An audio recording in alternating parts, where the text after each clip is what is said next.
Olá, sejam todos bem-vindos a mais um programa Por Dentro da Pós. Programa este composto por professores da pós-graduação da Uninter. Eu sou a professora Joyce Dias e hoje eu estou aqui com uma convidada, minha colega de trabalho, que também é professora lá na pós-graduação, professora Andressa Munhoz, ela que é arquiteta, urbanista e especialista aí em arquitetura sustentável. Olá, professora Andressa, seja bem-vinda. Olá, obrigada. Hoje a professora Andressa foi convidada para falar com a gente sobre um tema bem interessante, que inclusive muita gente não faz essa associação entre o espaço onde se vive, onde se mora, com o bem-estar. Então ela veio aqui falar um pouco hoje para a gente, inclusive ela estava me contando nos bastidores que é tema da pesquisa dela de pós-graduação, então ela veio compartilhar desse conhecimento com a gente. Você já parou para pensar, né, sobre o espaço que você vive aí na sua casa, no seu trabalho, quanto isso influencia no seu bem-estar? Professora Andressa, conta um pouquinho para a gente sobre a sua formação, sobre a sua experiência e sobre esse tema aí interessante que você trouxe para a gente. Bom, eu sou arquiteta urbanista de formação, professora de pós-graduação das áreas de arquitetura e design da Uninter, e eu tenho especialização em arquitetura sustentável, e essa minha pesquisa é sobre a minha outra especialização, que é o MBA em arquitetura de interiores, iluminação e paisagismo. Legal. Então, como eu disse para vocês, o tema hoje do nosso programa é os impactos dos ambientes residenciais internos no bem-estar dos usuários, ou seja, das pessoas ali que frequentam aquele espaço. Professora, então vamos lá. Por que a arquitetura de ambientes de interiores impacta tanto aí no bem-estar do nosso dia a dia, na nossa vida como um todo? Bom, eu já trabalho há mais de 9 anos com projetos de arquitetura de interiores, em grande parte de projetos residenciais, e eu percebo que existe, às vezes o pessoal acaba caindo muito assim naquela receita de bolo, né? De sempre fazer da mesma forma, do mesmo estilo, às vezes meio automático, sem pensar muito. E nessa pesquisa eu vi o quanto é importante a gente ter o cuidado, né, ao fazer arquitetura de interiores, principalmente no residencial. Porque tem pesquisas que indicam que o ser humano ele passa 90% do tempo da vida dele dentro de ambientes internos. Então você está dentro de casa, daí você sai, entra no seu trabalho, aí você vai para algum local de lazer, de repente um bar ou restaurante. Então, grande parte do tempo a gente está dentro dos ambientes. E desses 90%, 60% desse tempo a gente está dentro da nossa casa. Então, a gente vê o quanto a arquitetura de interior está presente na nossa vida, né? No nosso dia a dia. E em ambientes fechados na maioria das vezes, né? Então, por isso, por essa questão aí, essa importância de se pensar em espaços bem planejados. E de que forma, então, a arquitetura pode, né, impactar nesse bem-estar? O nosso cérebro, ele capta sinais do ambiente o tempo todo. Então, tudo que você colocar no ambiente, cores, formatos, texturas diferentes, vai dar um estímulo diferente para o nosso cérebro. Então, a gente tem que ter esse cuidado, tem que trabalhar a arquitetura dessa forma para que tenha estímulos bons. Porque esses estímulos, eles podem trazer prejuízos, assim, tanto para a nossa saúde psicológica, quanto até para a nossa saúde física. Então, por isso, a arquitetura tem que ser pensada para isso. Falando um pouquinho sobre essa questão da psicologia, né? De que forma que afeta aí nessa questão psicológica as cores, os ambientes? De diversas formas. A gente pensando, por exemplo, na questão da saúde mesmo, né? Que afeta o cérebro nessa questão. A gente pensando em iluminação. O nosso corpo, ele funciona naturalmente através do ciclo circadiano. Então, a luz do sol, a temperatura da luz do sol, ela interfere na nossa produção de hormônios. Do hormônio do cortisol, que é o nosso hormônio que deixa a gente mais desperto para realizar as nossas atividades do dia a dia, e o hormônio da melatonina, que é o hormônio que deixa a gente mais calmo, mais tranquilo, para a gente conseguir dormir e descansar e o corpo trabalhar durante esse período. Então, a arquitetura ela impacta totalmente nisso. Se você fizer um projeto de interior muito escuro, você não vai ter esse impacto da luz natural que é extremamente importante para a nossa saúde. Então, você não vai ter os hormônios bem regulados, não vai ter uma boa noite de sono, não vai ser tão produtivo nas suas atividades diárias. E até a própria iluminação artificial também impacta nisso. Porque dentro da arquitetura, assim, a gente tem vários espectros de temperatura de luz, de iluminação. Então, a gente tem uma luz mais quente, mais amarelada, até uma luz mais fria, mais azulada. E isso também impacta nessa questão do ciclo circadiano. Então, assim como a importância da entrada da iluminação natural nos ambientes, também é importante trabalhar adequadamente essa iluminação artificial para não ter prejuízos na saúde. Então é por isso que hoje a gente vê nas lojas aí luz quente, luz fria, essa variação de luzes. E existem diferentes espaços assim que necessitam de diferentes luzes, como você falou. Existem aí dicas para de repente quem está nos assistindo saber em determinados espaços eu devo colocar luz branca, uma luz mais clara, luz mais escura, fria, quente. Tem alguma dica aí para você dar para gente? Até como você comentou que a gente vê nas lojas, tem muita questão da luz azul, né?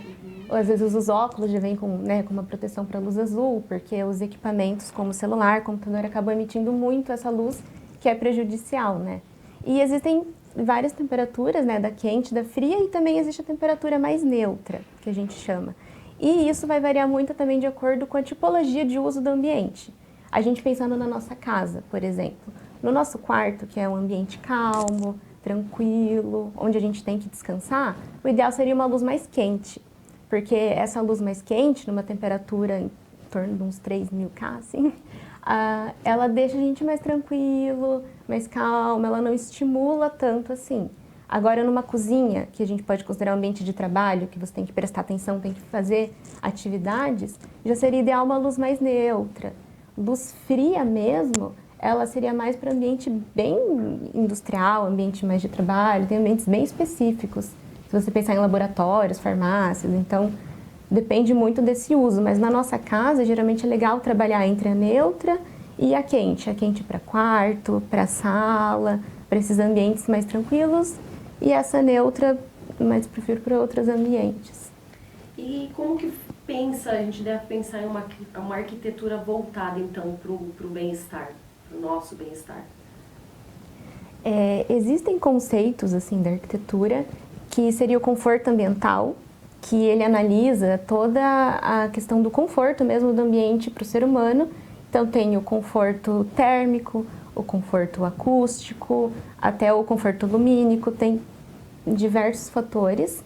E além do conforto ambiental tem a neuroarquitetura também, que ela estuda como o cérebro reage, né? Ele é impactado assim por esses ambientes.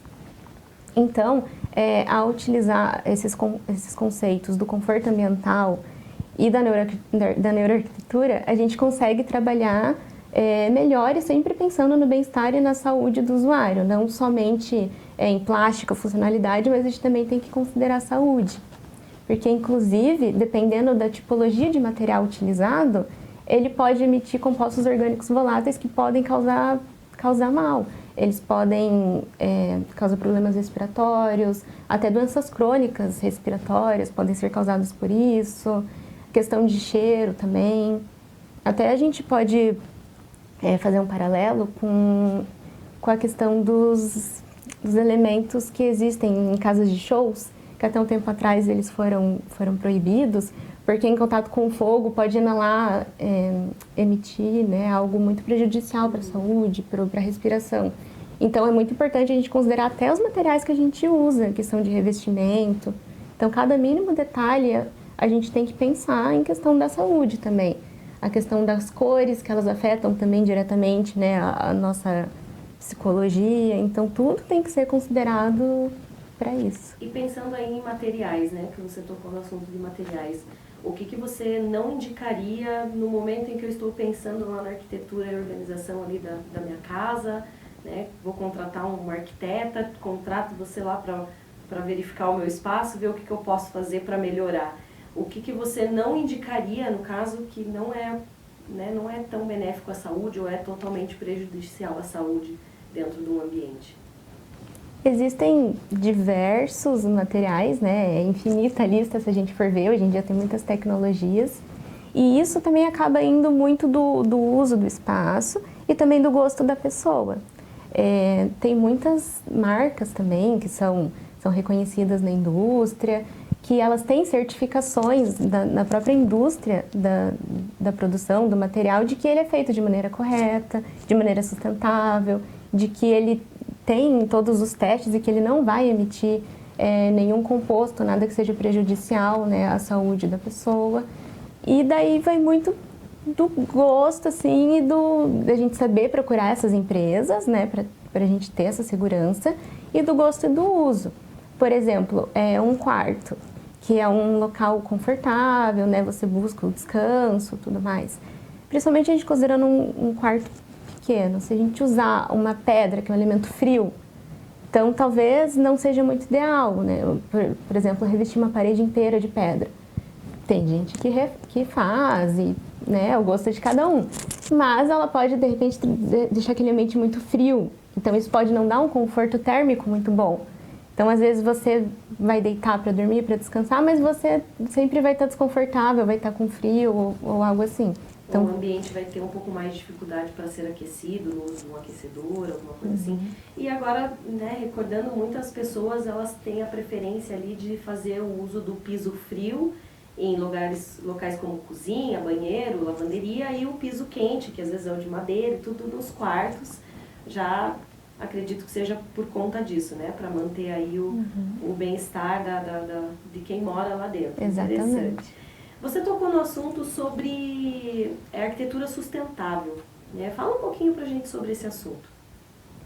A arquitetura sustentável, bem resumidamente, ela busca não impactar o meio ambiente, porque a indústria em si da arquitetura e construção, ela impacta muito o meio ambiente, desde da questão da obra, tem muita utilização de água, o impacto do entorno, até os elementos, os materiais que a gente escolhe, como eu comentei, né, da questão das empresas. Então, como que essa empresa produz esse material, ela impacta o meio ambiente, a logística desse material chegar até a obra, também tem impactos, e a própria obra, né, como a gente comentou, os materiais eles podem emitir compostos que vão poluir o meio ambiente. Então, a arquitetura como um todo, ela tem um impacto muito grande. Então, a arquitetura sustentável, ela busca trabalhar de uma maneira mais correta, vamos dizer assim, para não prejudicar o meio ambiente, considerando, né, para ela ser mais amigável com o meio ambiente, com as gerações futuras, com a saúde das pessoas também, né, indiretamente. Então, ela trabalha muito isso. E você tem hoje, assim, para citar para a gente um estilo de arquitetura sustentável, um exemplo de algum lugar que é conhecido pelas pessoas, assim, para a gente imaginar um exemplo de arquitetura sustentável hoje, aqui no Brasil ou fora, aqui mesmo em Curitiba? Aqui em Curitiba tem um edifício que se chama Eurobusiness, que ele é premiado, inclusive, certificado na área da sustentabilidade. E ele trabalha muito essa questão trabalhou muito a questão da obra, de ter uma obra pensada racionalmente, né, para não impactar no meio ambiente, na questão do uso dos materiais, no próprio uso do edifício também, porque a gente tem que considerar todo o ciclo de vida dele. Então, a questão do uso da água, que você tem que ter um uso otimizado, reaproveitamento, questão de energia, né, de captar uma energia de uma forma mais limpa. Então, ele é bem completo nisso, é um caso interessante. Então, na verdade, não são alguns elementos que caracterizam uma arquitetura sustentável. Acho que é todo um ciclo desde o início ao fim da obra, que vai caracterizar uma arquitetura sustentável. E essa questão de arquitetura sustentável, ela tem alguma ligação com as ODS, por exemplo? Com certeza, porque tem a questão do impacto do ambiente, de ter uma saúde para as pessoas, de ter uma moradia, um trabalho, um local mais digno. Interessante. Então, isso é interessante para a gente pensar, né? Até quando a gente for fazer aí uma obra em casa ou acompanhar alguma obra, de repente você é do ramo, trabalha com isso, que está nos assistindo agora, pensar, né? E de repente até mesmo se especializar nessa área, que é bem interessante, quantas coisas influenciam aí nessa área da arquitetura. Nós leigos, eu, né, particularmente falando agora por mim, imaginava a arquitetura em deixar os locais bonitos, né? Harmonizar as cores, os ambientes, mas a gente vê que é muito além disso, né? Envolve aí inúmeras questões que traz muitos benefícios, não só para as pessoas que vão frequentar esses espaços, mas como o mundo como um todo, né, professora? E diz pra gente, por que o nome de ambientes residenciais? Só aproveitando, voltando um pouco até a questão da sustentabilidade, Quando a gente fala em arquitetura sustentável, muito se pensa em grandes edifícios, né, que é o mais mostrado na mídia, vamos dizer assim. Mas geralmente não se pensa tanto nos ambientes residenciais. E quando a gente trabalha, né, os ambientes residenciais pensando na saúde, ele também se torna sustentável com as pessoas e com o meio ambiente. E a ideia do ambiente residencial como a gente comentou, né, as pessoas passam 60% do tempo ali dentro daquele ambiente e, além disso, se a gente parar para pensar, a nossa residência é o nosso refúgio, é onde a gente recarrega ali, né? Então, se a gente não tiver um bom momento de descanso em casa, conseguir ter uma boa noite de sono para ter os hormônios regulados, não ter uma casa que te prejudique a sua saúde de alguma forma, o trabalho vai ser prejudicado, outras relações sociais vão ser prejudicadas. Então, eu pessoalmente considero muito a residência assim, como uma base muito importante. Interessante. Professora, estudando um pouquinho, né, anteriormente aí desse momento aqui que nós estamos, eu vi que existe um termo aí nesse meio de arquitetura e tudo mais, que se chama, vou ver minha colinha aqui agora para não errar, biofilia. Eu queria que você falasse um pouquinho pra gente sobre esse termo, biofilia, e essa relação que se tem aí com a questão do bem-estar. Biofilia, ele é um conceito que comenta assim, a relação e a necessidade genética que nós, seres humanos, temos de estar perto de outros seres vivos. Outros seres vivos incluem as plantas, né, a vegetação. Então, biofilia seria essa relação, né, do ser humano com as plantas. E ela causa, assim, bons estímulos na gente, a vegetação, de diversas formas. Então, ela limpa o ar do ambiente, né, de acordo com o processo de fotossíntese e tudo. Ela faz essa filtragem do ar e ela também causa bons estímulos no cérebro, aqueles estímulos que a gente estava comentando antes. Então, quando uma pessoa ela vê as plantas, ou de repente uma cor que remeta à natureza, ou às vezes é um quadro de uma imagem da natureza, mas principalmente as plantas, isso causa bons estímulos, a pessoa se sente bem, se sente calma, então é algo bom assim para o ser humano ter essa relação. E quando a gente fala em arquitetura do bem-estar, em arquitetura sustentável, é sempre importante ter essa presença das plantas, porque é um elemento natural importante ali no interior e que também vai causar um bem-estar. E interessante, né, porque a gente imagina naquele momento, quem tem plantas em casa, quem tem espaço. Eu particularmente tenho pouco espaço em casa, mas o espaço que eu tenho em casa tem algumas plantinhas, né, cuidadas lá pela minha mãe, mas ela tem um zelo bem grande pelas plantas e realmente isso traz ali uma harmonia, né, traz cor, traz vida para o espaço. E daí para a gente entender, o termo biofilia tem a ver com essa relação de bem-estar, não é só essa questão de deixar o ambiente mais bonito, mais colorido, mas pensar aí na sua casa, como é que está na sua casa, né? Tem algum espaço reservado aí para uma plantinha ou outra, até para, né, relação aí de você ter essa relação próxima com a planta, ter aquele cuidado, né, todo dia ter que ir lá, às vezes dependendo da planta não precisa regar todos os dias, mas você ter aquele compromisso com a plantinha de ir lá, isso é interessante. Então pensar aí na sua casa como forma aí de proporcionar o bem-estar, não só para você, mas para as pessoas que moram na sua casa e além disso trazer cor, trazer vida. A gente vai para um breve intervalo, já a gente volta então com a professora Andressa para continuar com esse papo aí sobre arquitetura e bem-estar. Até mais!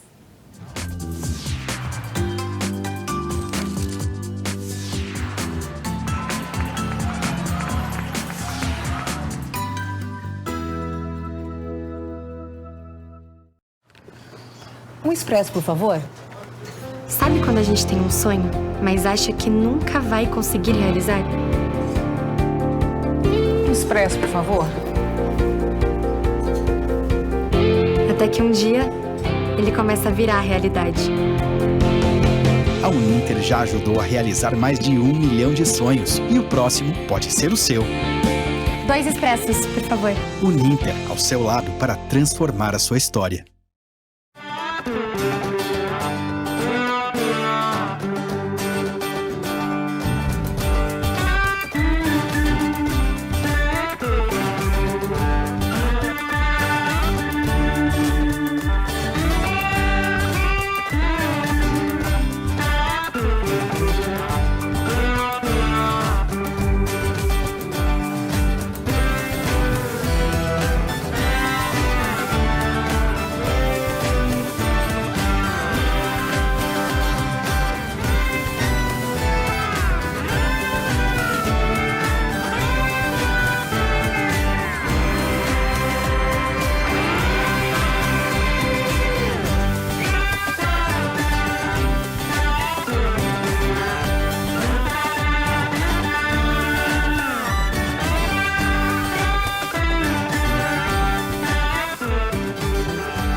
O Ministério do Turismo, a TV Cultura e o Uninter levam até você Provoca. Ainda bem. Metrópolis. Linhas Cruzadas. Estação Livre. Matéria de capa. Senhor Brasil. Repórter Eco. Opinião. Planeta Terra. E Quintal da Cultura. É muito legal. Aqui tem dramaturgia, sustentabilidade, documentários, música, inclusão, diversidade. Já que tá tudo aqui. Aqui tem cultura.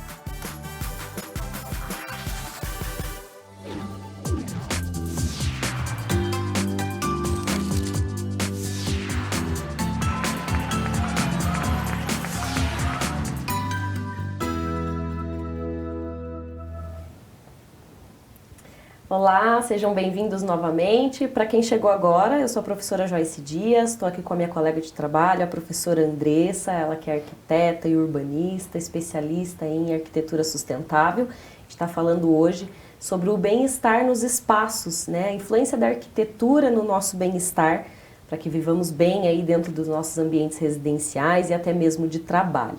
Professora Andressa, vamos lá retomar então o nosso papo. Eu queria falar um pouquinho mais sobre as cores, né? Qual é a influência, o papel das cores aí dentro dos espaços residenciais ou até mesmo nos locais de trabalho? Bom, muito se fala sobre a psicologia das cores, né? Que como a gente comentou, que o cérebro ele capta, né? Todos os estímulos do ambiente e tem reações, então ele capta estímulos das cores também. Então, dependendo da cor que você usa, vai ter um estímulo diferente no cérebro. Até existe a cromoterapia, né? Que seria a terapia pelas cores. E existem vários estudos que comprovam que a utilização de cores específicas em ambientes hospitalares, por exemplo, ajuda até na cura dos enfermos. Então, elas são bem potentes, assim. A gente às vezes não dá tanta atenção a esse poder da cor, né? Pensa mais no gosto, no estilo, mas elas têm um impacto bem forte assim também. E é interessante pensar, né, você comentou agora dos ambientes hospitalares, né, geralmente a gente presencia mais ambientes com cores cinzas, brancos com tons azuis mais claros. Seria interessante de repente repensar essas cores, usando aí o exemplo dos ambientes hospitalares? Com certeza. De repente o uso de um verde, que verde é uma cor, né, que traz calma. Então, dependendo do tipo de estímulo que você quer dar naquela pessoa para ela melhorar ou para ela ficar mais tranquila, tem estímulos diferentes, você usando a cor você ajuda muito nisso. Até a biofilia, que a gente comentou no outro bloco, ela também é muito importante. Então, tem também estudos do uso de plantas ali nesses ambientes hospitalares. Porque, por exemplo, uma pessoa que está internada ali há um bom tempo, pensa ficar o tempo todo, né, num ambiente inteiro branco, sempre vendo aquilo. Então, a cor te dando estímulo diferente, a planta, né, você tendo esse contato com o ambiente externo, de repente com plantas na área externa, mas, né, dependendo da questão específica da saúde, mas é importante a gente ter essa consideração, porque ela afeta totalmente a saúde nos ambientes hospitalares, principalmente que pode auxiliar no tratamento. Interessante. E em casa, pensando em casa, assim, quais são as cores que de repente traz aí uma tranquilidade, uma calma, né? Quais são as cores assim mais indicadas dependendo dos espaços, né? Você falou muito sobre essa questão de preferência das pessoas, né? De repente dos seus clientes aí, você trabalhando enquanto arquiteta, né? Vai muito da variação do gosto das pessoas, né? Eu particularmente acho muito bonito os ambientes brancos com tons pastéis. Mas também, dependendo da pessoa, às vezes se cansa um pouco de estar dentro de um espaço totalmente branco, como a gente estava falando, né? E de repente necessita ali de pôr uma cor, alguma coisa. Então existem estudos assim que indicam tais cores são melhores para determinados ambientes. Como que isso funciona? Eu sou suspeita para falar, porque a parede da sala da minha casa é verde. Eu adoro verde, eu adoro cor. Eu tenho uma cor em casa amarela, eu acho maravilhoso. Então, tem muito do gosto pessoal, né? Então, até isso remete a questões de lembrança e de memória, assim, da pessoa. Por exemplo, se eu tenho um trauma ou tive algo no meu passado que me remeta a cor vermelha, por exemplo. Eu posso não gostar mesmo daquela cor. Então é importante a gente analisar isso. Ou se na casa da minha avó tinha algo de uma cor azul. Nossa, eu vou amar usar azul. Ah, mas não é indicado e tal. Mas eu gosto, sabe? Então isso também é muito importante. Porque apesar da cor ela ter esse poder, esse impacto, né, na nossa psicologia, também tem um impacto forte, né, da experiência de vida, né, dos acontecimentos assim de cada um. Mas tem sim estudos, né, que indicam quais cores são indicadas para quais ambientes, ou a questão dos estímulos. Por exemplo, as cores vermelho e amarelo. Elas são cores mais alegres, mais fortes, então elas têm um estímulo mais de, assim, sabe? Despertar. Isso. Até elas também têm relação com fome. Por exemplo, se a gente olhar o McDonald's, por exemplo, ou até outros, assim, de alimentação, é vermelho e amarelo. Olha Porque elas são cores que na psicologia estimulam isso na gente. Então, de repente, se você quiser usar um vermelho na sua cozinha, tem muita gente que usa, né? Sim. Até utensílios eletrodomésticos vermelhos. Então, tem essa relação. Ou no quarto, por exemplo, que já é um ambiente mais calmo, dá pra você usar uma cor mais neutra, mais tranquila. O azul, ele é uma cor mais fria, mas dependendo do tom, dá pra trabalhar. Um verde, que é uma cor também que traz mais tranquilidade. Mas, por exemplo, eu amo pink, vamos supor. A gente também pode usar, só que ele tem que ser trabalhado, né, com cuidado, porque tem essa influência, esse impacto na psicologia. Então, de repente, trabalhar em detalhes, ou não vai ser louco igual pintar a parede inteira, coloca uma almofada, sabe? Ter detalhes mais assim na decoração. Mas elas influenciam sim se a gente pintar uma parede inteira. Exagerar ali, pode... E assim, da mesma forma que as cores trazem aí uma paz, né, uma calma, um estado de espírito mais tranquilo, elas também podem ser o contrário, trazer aí uma irritabilidade, um caso, né, o reverso aí dessa paz, dessa tranquilidade, também tem esse poder. Com certeza. Como a cor vermelha que a gente falou, que ela é de despertar, a laranja também é muito de energia. Então, se você tem um local que você tem que estar tranquilo, né, no seu quarto, ou às vezes até pensando em ambiente de trabalho, que você tem que estar focado, você tem que estar ali concentrado, trabalhando, você põe uma cor muito, né, que causa esse estímulo muito forte, que transmite um agito, às vezes você não vai conseguir se concentrar ali, então vai trazer prejuízo. Interessante. Então vamos repensar aí. Quando entrarmos nos ambientes, vamos começar a prestar atenção, né? Agora você falou do McDonald's, né? Um ambiente aí que a gente vai, às vezes, a maioria das vezes com fome, né? Para quem gosta de fast food, eu confesso, eu gosto, mas eu não tinha parado para pensar aí nessa questão das cores e realmente isso, né, tem a ver. Outra questão que a gente estava comentando, que é bem interessante, que eu não sabia também que existia, é a síndrome do edifício doente, que é reconhecida inclusive pela Organização Mundial da Saúde. Conta pra gente um pouquinho sobre essa síndrome. Exatamente. Segundo a OMS, a Organização Mundial da Saúde, a saúde, ela não é somente uma ausência de doença. Então, se eu não estou doente, eu estou saudável. Não. Segundo a OMS, saúde é o seu bem-estar físico, psicológico, é você estar bem, você estar feliz. Isso seria o nosso conceito de saúde, não só não estar doente. Então, isso também reforça, né, a importância da gente trabalhar a arquitetura em volta desse bem-estar. E a síndrome do edifício doente, ela são doenças que são causadas pelos edifícios. Então, por exemplo, se você trabalha num edifício, você sempre sai com dor de cabeça daquele lugar. Ou devido ao material ou algo do próprio edifício, ele está te causando doenças respiratórias, você está com rinite, está com sinusite, ou, enfim, cansaço, dor nos olhos, qualquer doença que seja derivada daquele lugar, daquela edificação. Então, isso também a gente vê a importância muito grande da gente trabalhar na arquitetura voltada para o bem-estar, não só na nossa casa, como a gente está comentando aqui, principalmente das residências, mas em todos os ambientes é importante a gente trabalhar esses conceitos, né, do conforto ambiental, da neuroarquitetura, porque se você utilizar um material, pode trazer, de repente, os compostos orgânicos voláteis no ar e causar problemas respiratórios. dependendo se você não trabalhar muito bem a iluminação e a ventilação, pode dar muita umidade, muito mofo, isso vai dar sérios problemas. E tem até estudos que ligam isso à depressão, porque a gente não tendo, por exemplo, ambientes bem iluminados, que a gente tinha comentado da questão dos hormônios, você não tendo a produção certa dos hormônios pode dar depressão. Tem até casos, dependendo dos elementos, que pode até derivar um câncer. Então, são coisas bem graves, assim. Mais um motivo para a gente repensar aí os espaços, né? Olha só quanta coisa. Partindo do princípio que a Organização Mundial da Saúde considera essa questão relevante, né? Por que não, nesse espaço da arquitetura aí, das construções, não se pensar também? E conversando agora com a professora Andressa, que eu consegui perceber, né, o quão importante é pensar sobre isso. Né? De repente, se você planeja aí em construir um ambiente residencial ou até mesmo construir aí um ambiente corporativo, é interessante pensar no bem-estar das pessoas que vão morar naquele local ou até mesmo que vão frequentar aquele espaço, né, como um espaço de trabalho. Quantas coisas influenciam, né?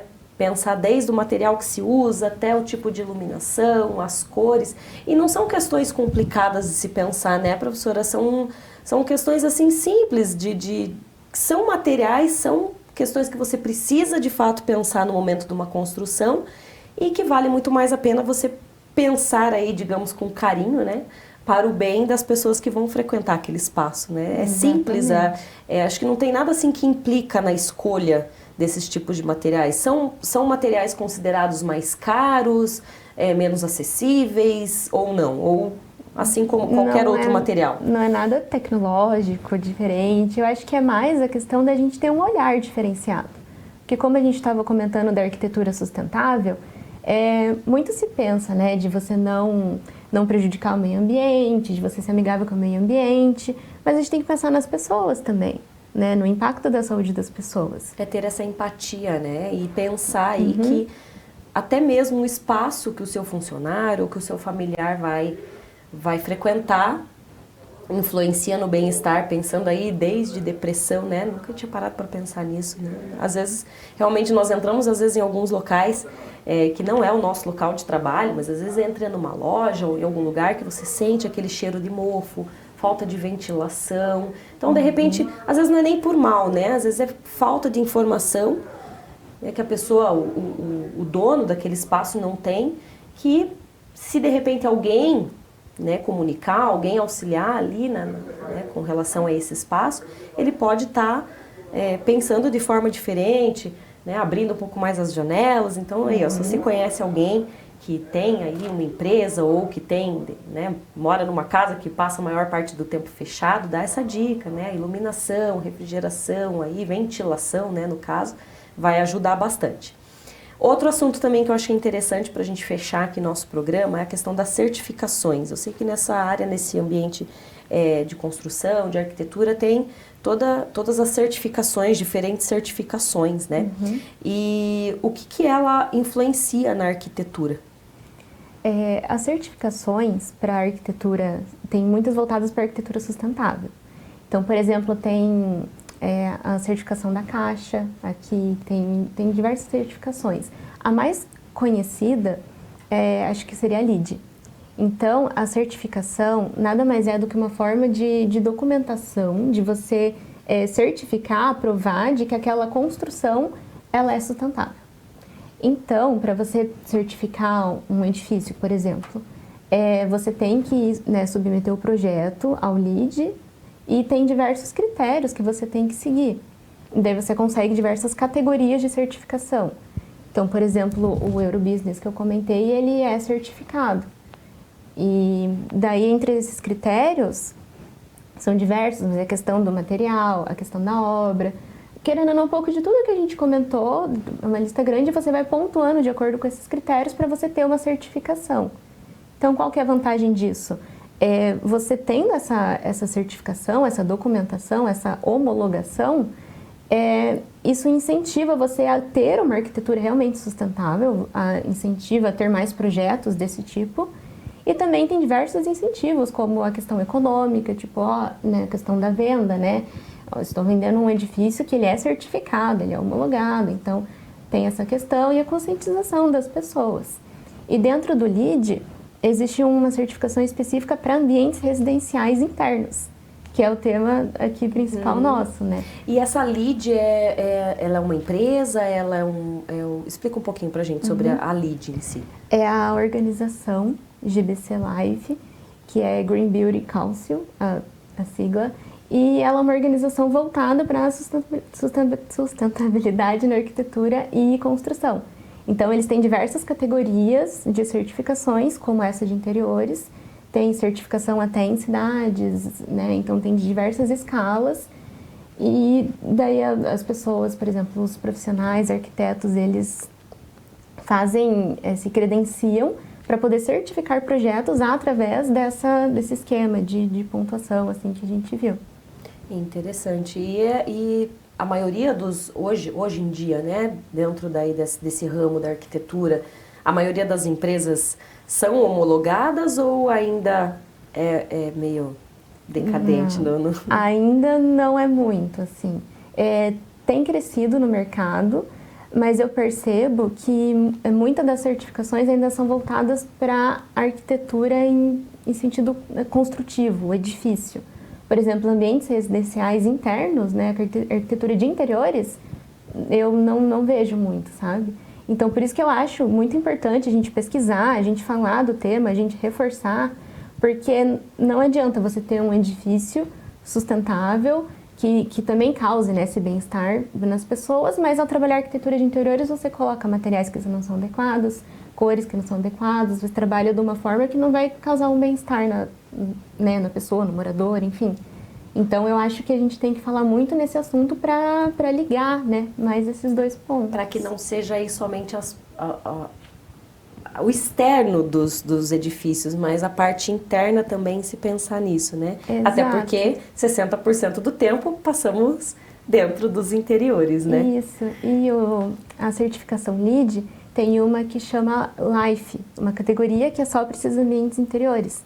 Então, ela tem diversas categorias baseadas no conforto, que é o que a gente comentou, né, no conforto do usuário, diversas categorias de pontuação. Então, você tem que trabalhar o material de tal forma a não ter mofo. Se você não tem ventilação natural, tem que trabalhar, então, uma ventilação mecânica.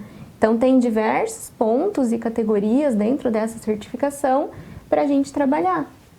Bem interessante. Então, é mais um assunto interessante aí para a gente pensar, né, e repensar, né, muitas vezes, porque de repente a gente já trabalha em um local assim que precisa, né, a gente vê muito lá onde a gente trabalha, muitas vezes a equipe está sempre lá fazendo as manutenções, acredito agora que ouvindo a professora Andressa é sempre pelo bem-estar do funcionário, né, então estender isso não só para os locais de trabalho, mas para os locais residenciais também, para que a gente tenha um conforto. É tão bom, né, chegar em casa depois de um dia cansativo de trabalho, nossa casa está bem iluminada, está bem arejada, está com cores agradáveis, né, na medida do possível aí repensar alguns espaços. Nada como a nossa parede branca, né, já que, né, não vamos errar aí pelo excesso, né, então é interessante pensar nisso.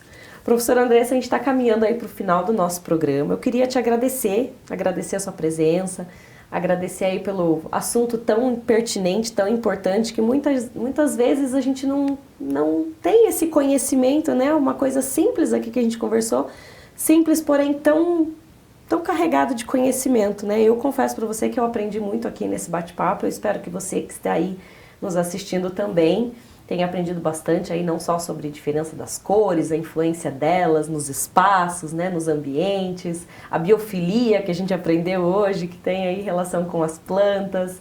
Então, agradecer também a sua companhia aqui com a gente hoje. Obrigada, professora Andressa. Volte outras vezes também para conversar com a gente sobre outros assuntos aí relacionados à sua pesquisa sobre arquitetura. Muito obrigada pelo convite. Obrigada para vocês aí de casa que acompanharam a gente também nesse papo. Isso aí, gente. Então, eu me despeço de vocês. Agradeço aí, então, novamente pela atenção e até o próximo programa.